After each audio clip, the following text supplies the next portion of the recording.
1920년에 노벨 문학상을 수상한 이 노르웨이 작가 크누트 함슨이 쓴 굶주림이라는 소설이 있습니다.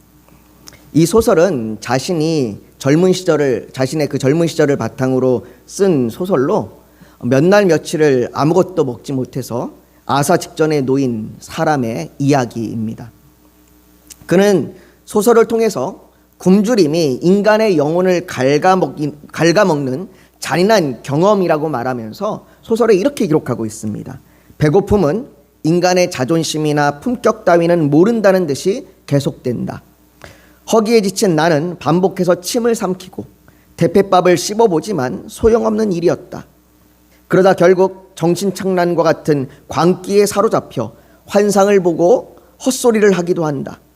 그렇게 나는 차츰 변모해 간다.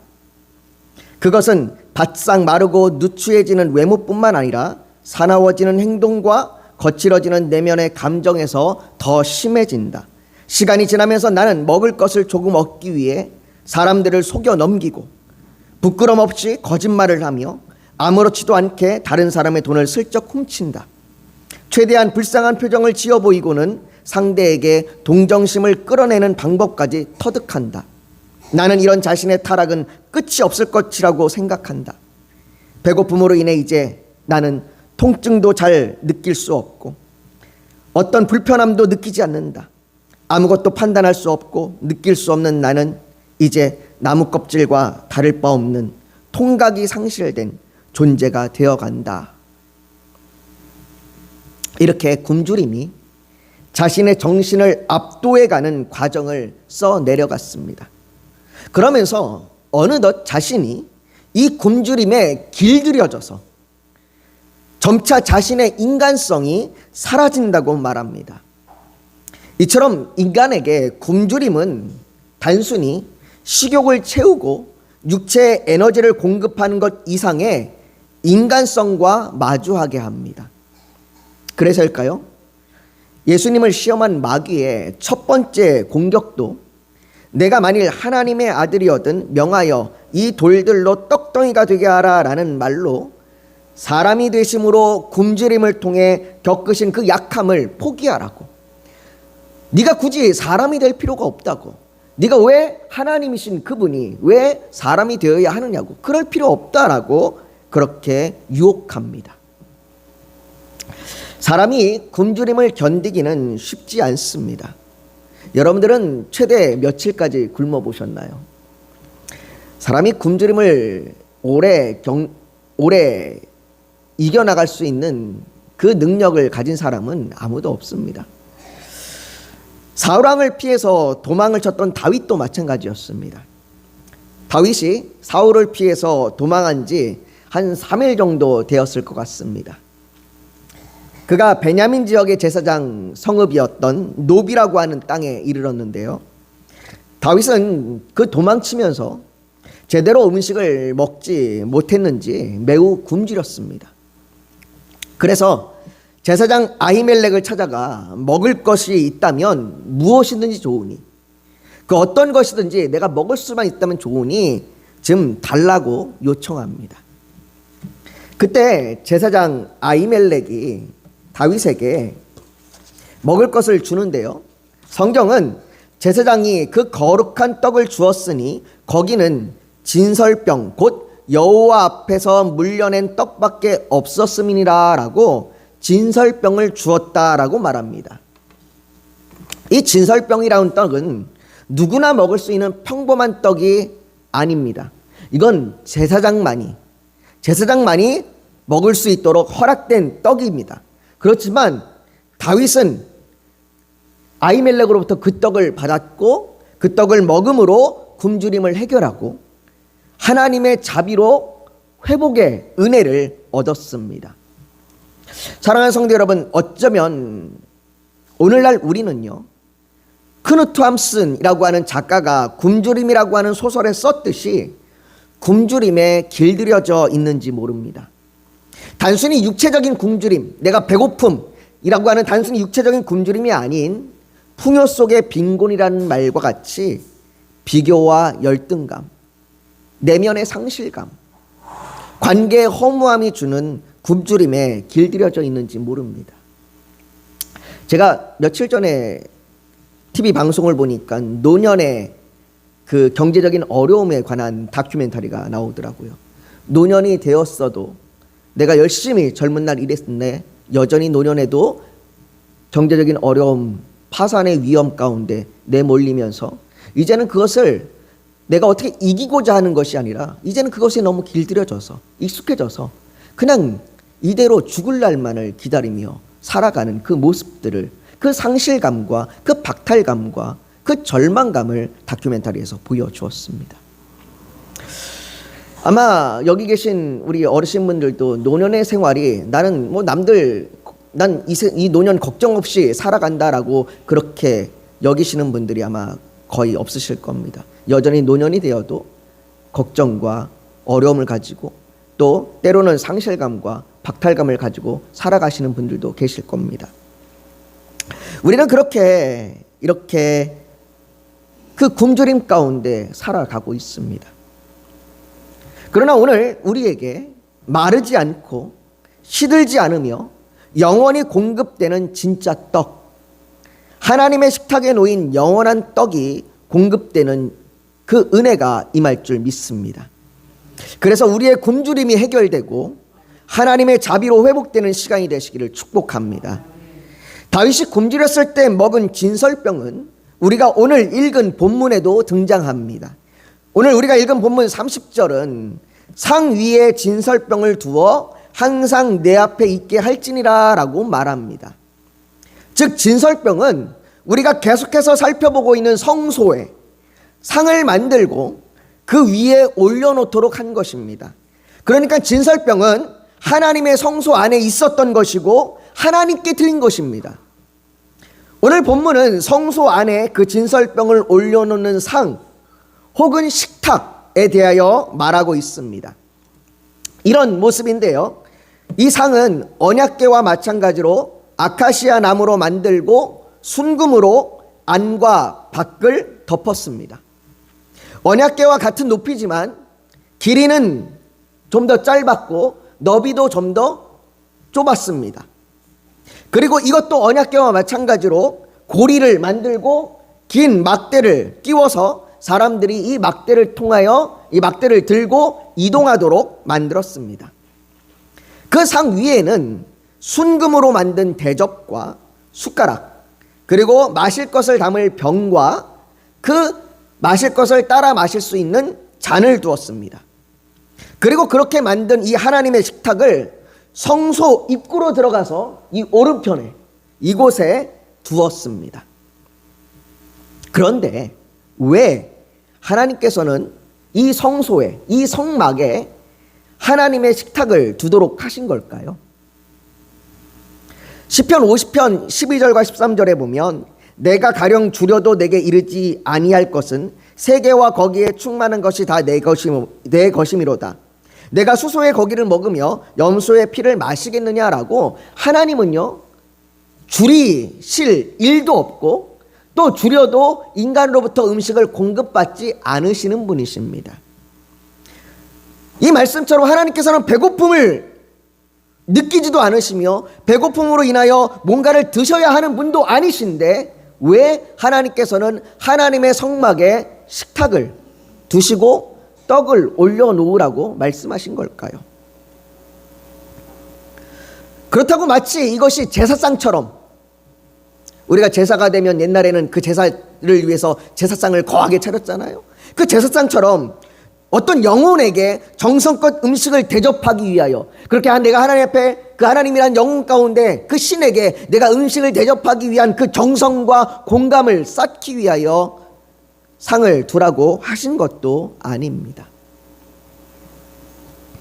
하나님께서 성소에 하나님의 식탁을 두도록 하신 것은 성막이라고 부르는 그 하나님의 성소를 통해 하나님께서 무엇을 하려고 하시는지, 도대체 하나님께서 저 성막을 만드시고 우리에게 무엇을 하려고 하셨던 것인지, 이스라엘 백성들에게 무엇을 하려고 하셨던 것인지를 곰곰이 생각해 보면 쉽게 이해할 수 있습니다. 우리가 계속해서 들었던 말씀들을 한번 떠올려 보십시오. 출애굽기 25장 8절에 하나님께서 모세에게 하나님의 성막을 지으라고 말씀하시면서, 하나님의 성소를 지으라고 말씀하시면서 내가 그들 중에 거할 성소를 그들이 나를 위하여 짓되라고 말씀하셨습니다. 다시 말해 하나님께서 성막을 지으라고 말씀하시는 것은 백성들 가운데 임재하시겠다라고 하는 하나님의 약속입니다. 내가 너희 가운데 거하겠다, 내가 너희와 함께하겠다라고 하는 것을 보여주는 증거요 약속으로 성막을 지으라고 말씀하셨습니다.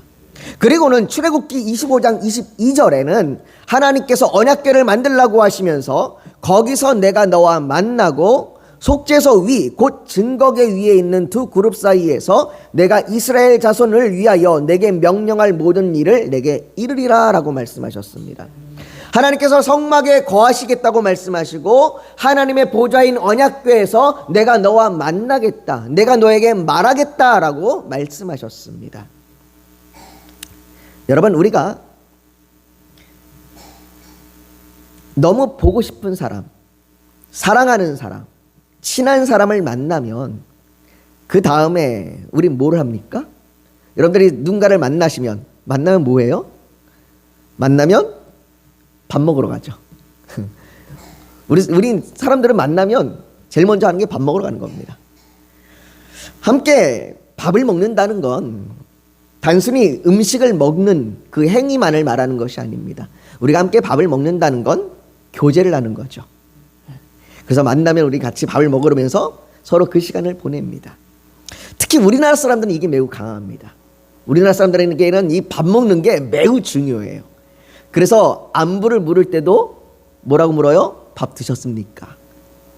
옛날에 어른들 아침에 만나면 식사하셨나요? 진지 드셨나요? 라고 묻지요. 고마우면 뭐라고 표현해요? 내가 고맙다, 감사하다, 내가 밥 한 번 살게 라고 얘기하죠. 뭐 빈말이든 아니든 우린 그렇게 밥 한 번 살게 라고 고마움을 표현하고, 헤어질 때도 나중에 밥 한 번 먹자 라고 하면서 헤어집니다. 바쁘면 우리는 바쁨을 표현할 때 밥 먹을 시간도 없다라고 그렇게 바쁨을 표현하고, 지치고 힘들면 밥맛이 없다라고 그렇게 말합니다. 또한 우리가 가족을 부르는 다른 말을 우리는 식구라고 얘기합니다. 한 식구. 한 식구가 뭐예요? 밥을 함께 먹는 사람. 이 식구라고 하는 말에는요, 내가 피를 나눈 가족이 아니어도, 내 혈육이 아니어도 함께 밥을 먹으면, 함께 식탁에 앉아 우리가 함께 밥을 먹으면 가족과 다름없다라고 생각합니다.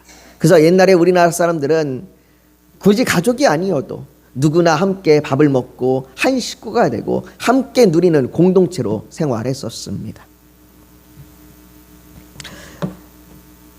우리나라 관계성을 이 밥을 통해서 표현하는 것이 유독 강해서 그렇지, 이게 우리나라만 그런 건 아닙니다. 다른 나라들도 사람들과 만나면 밥을 먹고 밥을 먹으면서 관계를 맺습니다. 그래서 국가의 정상들이 만나는 정상회담을 할 때도 정상회담을 하면서 뭐를 해요? 오찬이나 만찬을 합니다. 밥을 먹습니다. 비즈니스를 할 때도 밥을 먹고요. 누군가가 사람을 소개받으면 밥을 먹습니다. 함께 밥을 먹죠. 연인을 만나도, 친구를 만나도, 가족을 만나도 우리는 밥을 먹습니다. 하나님께서도 마찬가지십니다. 하나님께서는 성소 안에 식탁을 두심으로 백성과 언약적 교제를 나누시는 분이심을 나타내 보이시는 겁니다. 내가 너희 가운데 거하여 너희를 만나고 내가 너희와 함께 밥을 먹겠다. 밥을 먹겠다는 얘기는 그저 내가 너와 함께 먹고 마시는 것이 끝나는 것이 아니라 내가 너와 관계를 맺겠다라고 하시는 겁니다. 이 식탁에는 먹을 수 있는 떡, 진설병이라고 하는 떡이 놓였는데요, 레위기 24장에 의하면요, 매 안식일마다 제사장이 12개의 떡을, 12개의 구운 떡을 한 줄에 6개씩 쌓아서 한 줄에 6개씩 두 줄로 올려놓았습니다. 이 진설병이라고 부르는 떡을요, 우리나라 이제 성경에는 진설병 이래서 이렇게 차려놓는 떡 뭐 이렇게 되어 있지만 성경 원어로는요, 이 진설병을 뭐라고 부르냐면 레헴 파님이라고 부릅니다.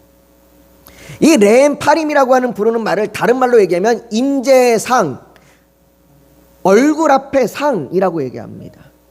하나님의 임재 앞에 놓여진 떡, 하나님의 얼굴 앞에 놓여진 떡, 하나님이 임재하시겠다고 약속하신 증표라는 것을 보여주는 겁니다. 진설병은 하나님께서 임재하심을 나타내 주시며 특별히 12개의 떡을 통해서 내가 이스라엘 12지파 가운데 내가 너희의 모든 사람 가운데 모든 백성 가운데 임하신다라고 하는 것을 상징으로 보여주시는 겁니다. 내가 임할 뿐만 아니라 너희와 함께 교제하겠다. 하나님은 이스라엘 12지파 모두와 교제하길 원하십니다. 이 교제는요, 단순히 그냥 친하게 지내자가 아니라 언약적 교제입니다. 언약적 교제가 뭐냐? 하나님이 언약을 말씀하실 때에 이렇게 하나님께서 그래서 레위기 24장 8절에 이렇게 얘기합니다. 우리 같이 한번 읽어볼까요? 시작. 안식일마다 이 떡을 여호와 앞에 항상 진설할지니 이스라엘 자손을 위한 영원한 언약이니라. 내가 너와 언약적 교제를 맺겠다. 영원한 언약을 맺겠다라고 말씀하십니다. 하나님과의 영원한 언약을 기억하라고 말하고 있는 겁니다. 여러분, 하나님께서 맺으신 그 영원한 언약이 뭡니까? 하나님께서 언약궤를 통해 그분의 보좌에서 그분의 백성을 만나시고 원수의 손에서 건져내시면서 그 백성들에게 하나님을 나타내실 때에 하나님의 백성들이 그 하나님께 나아가 그분의 임재를 상징하는 떡을 올려드리면서 하나님께서 자신들의 하나님이심을 예배하는 겁니다. 하나님과의 언약적 교제를 맺으면서 하나님이 나의 하나님이시며 내가 하나님의 백성입니다. 하나님은 또한 내가 너희의 하나님이요 너희는 나의 백성이다라고 그렇게 언약적 관계를 맺으시는 겁니다. 그리고 이 언약적 교제는요, 언약적 관계는 하나님께서 그분의 백성들의 모든 필요를 끊임없이 공급하시겠다는 약속입니다. 그래서 종교개혁자인 칼뱅이라고 하는 분이, 칼뱅 또는 칼빈이라고 이렇게 부르는데요, 그분이 이 약속을 통해서 이렇게 이야기합니다. 하나님께서 백성을 먹이시는 것은 단지 배고픔을 채우기 위함이 아니라 아버지로서의 돌보심을 확인시키시기 위함이다. 여러분들, 하나님께서 우리를 먹이신다는 거, 약속하신다는 것, 내가 너희를 먹이겠다, 내가 너희를 채우겠다 라고 약속하시는 것은 단순히 우리의 배를 채우는 것이 아니라 우리를 돌보시겠다는 약속입니다. 그래서 예수님께서요, 제자들에게 기도를 가르쳐 주셨는데, 우리는 이제 그걸 주기도문이라고 부르죠. 그 기도를 가르쳐 주실 때 예수님께서 그 기도 가운데 이렇게 이야기를 하십니다.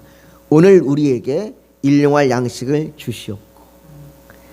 이 얘기는 다른 말로 얘기하면 하나님께서 우리에게 일용할 양식을 공급하시겠다는 것입니다.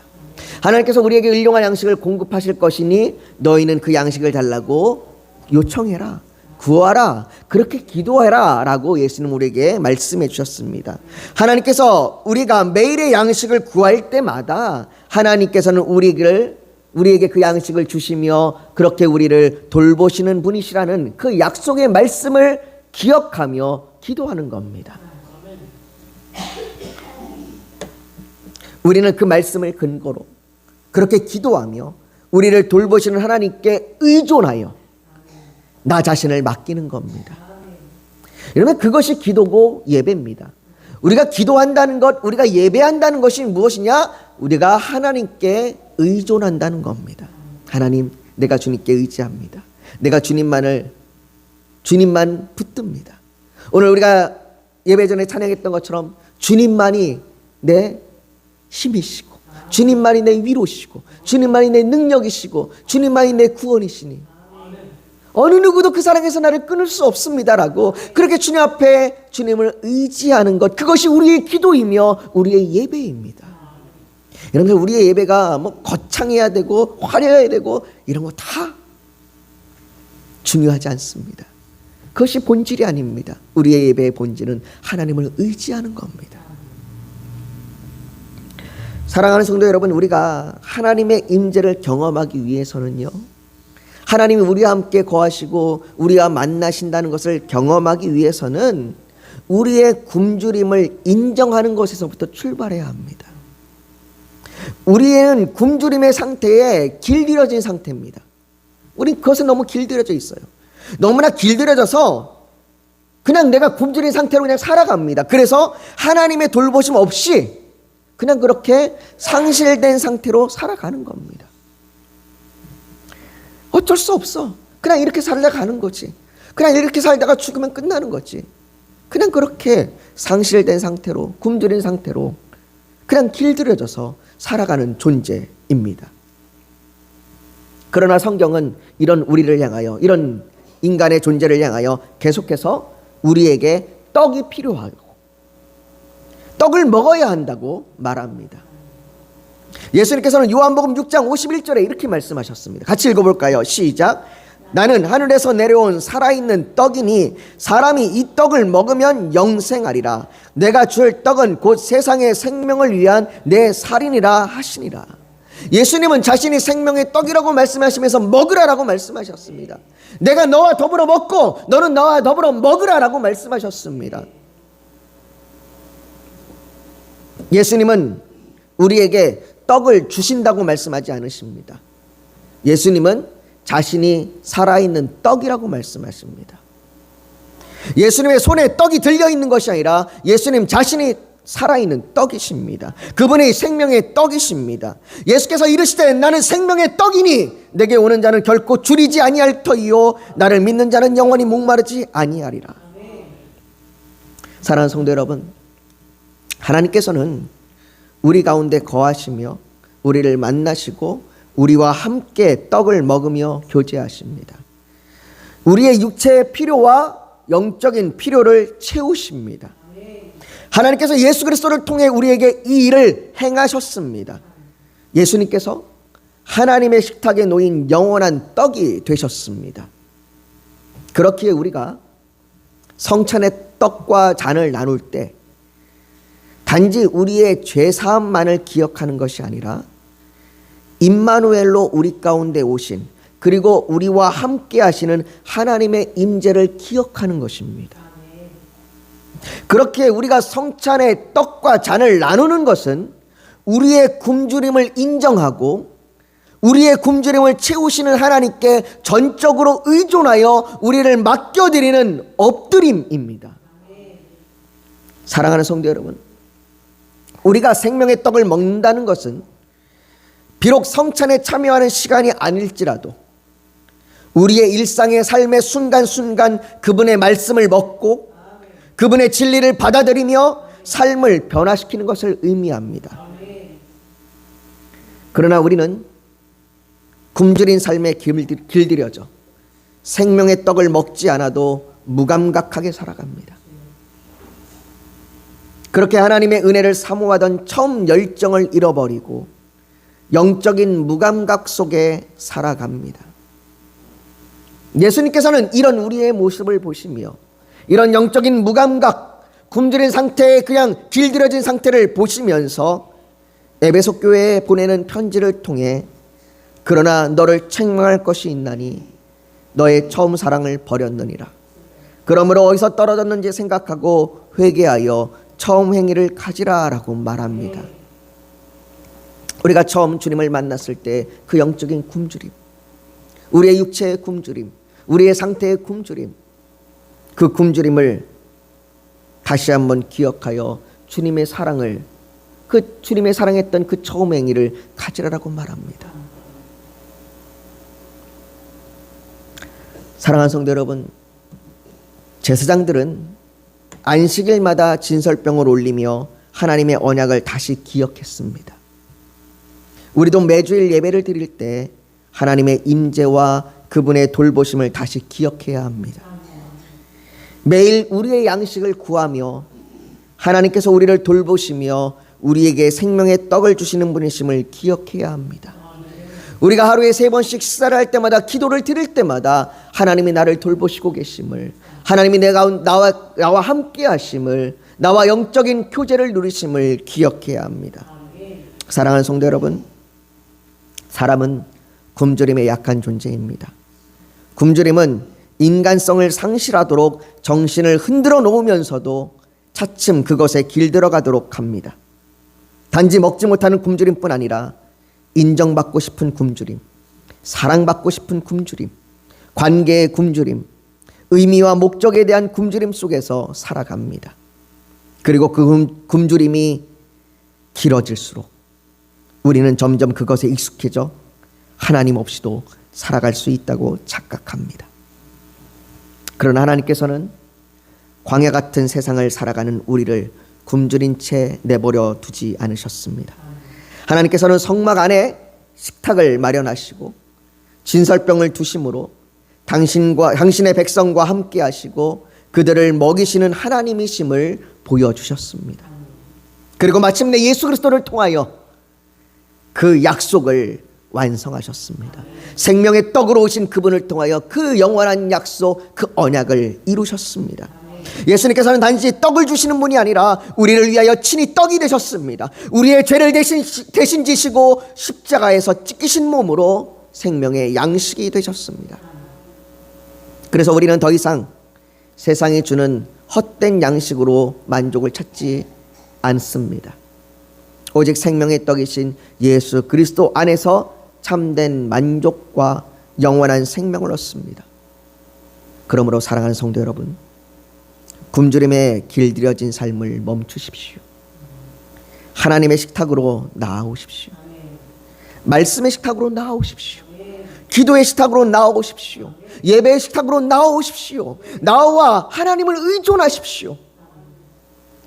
하나님께서는 오늘도 우리를 향해 와서 먹으라 라고 말씀하십니다.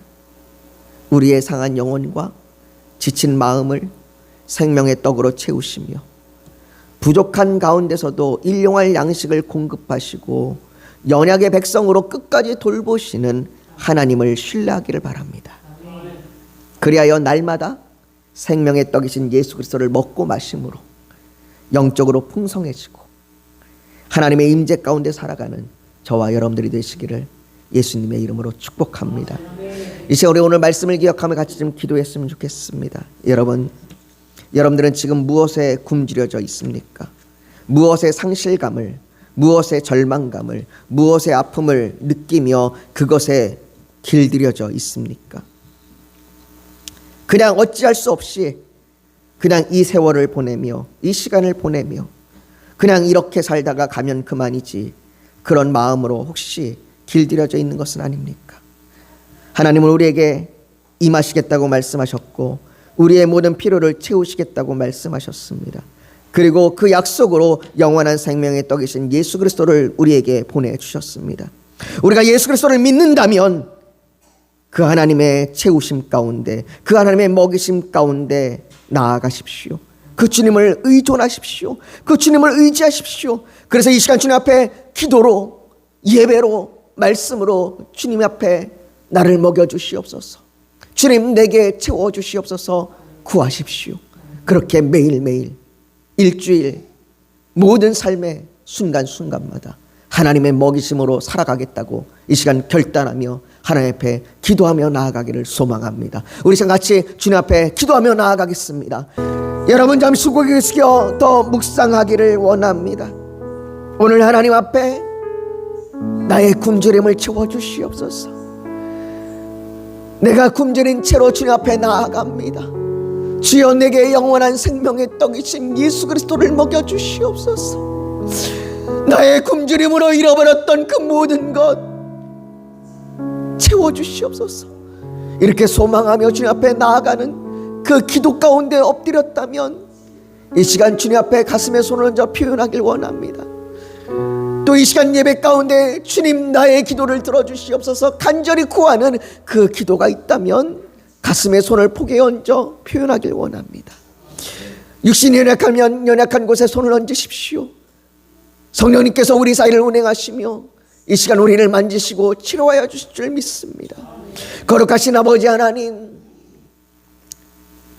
우리의 굶주림 가운데 우리를 인도하여 주시옵소서. 우리에게 하나님의 풍성하신 공급하심으로 우리를 채워주시옵소서. 아버지 하나님, 우리가 상실감과 박탈감과 절망감에 그 굶주림 가운데 익숙해져서 그저 이제 남은 인생 그냥 살다 가면 되지, 그런 마음으로 아버지 우리가 하루하루를 보낸 것은 아닙니까? 아버지, 우리가 주님을 만났던 그 첫사랑을 우리는 어디다 잃어버리고 이제는 이 상실감으로 그저 살아갑니까?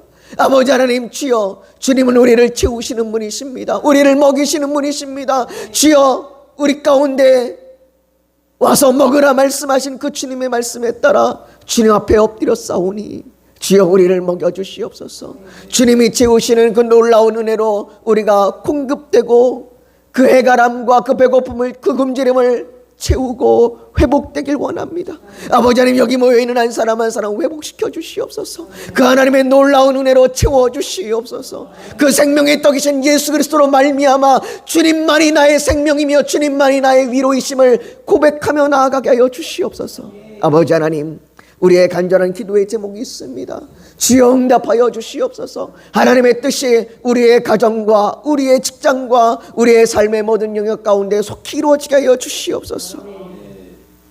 아버지, 우리의 질병을 치료하여 주시옵소서. 우리의 육신의 고통을, 우리의 아픔을 치료하여 주시옵소서. 주님의 그 따뜻한 손으로 덮으시사 그 모든 질병이 떠나가게 하여 주시옵소서. 나사렛 예수 그리스도의 명하노니 모든 질병아 떠나갈지어다. 아버지, 우리가 선포할 때에 그 모든 질병이 사라지게 하여 주시옵소서. 아버지 하나님, 이 시간 오직 하나님만이 영광을 받으시고 하나님만이 높임을 받으시며 하나님만이 영광 가운데 임하여 주시옵소서. 모든 것 주 앞에 올려드리며 예수님의 이름으로 기도하옵나이다. 아멘.